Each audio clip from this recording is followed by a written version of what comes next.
আশ্রমে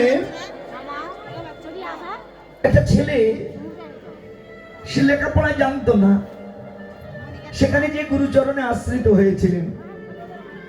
গুরুদেব ওর সহজ সরলতা দেখে ওকে চরণে ঠাঁই দিয়েছিলেন। জানো মা, ভগবানকে পেতে গেলে আগে সরলতা চাই। বেশি জ্ঞানী হলে হবে না, বেশি পণ্ডিত হলে হবে না। কেন জানেন? আমরা যত বেশি পণ্ডিত হচ্ছি ততই আমরা ভগবানের চরণ থেকে বহির্মুখ হয়ে যাচ্ছি।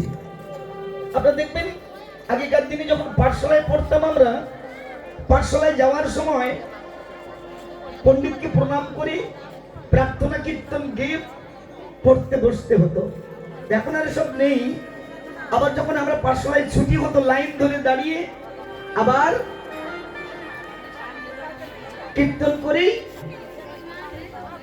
গুরুদেবের চরণ প্রণাম করে আমরা একের পর এক বাড়িতে চলে আসতাম।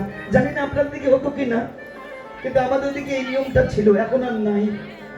অথচ সেই আপনি আমি পাঠশালা শেষ করে যখন কলেজে গেলাম, দেখবেন সেখানে যাওয়ার পরে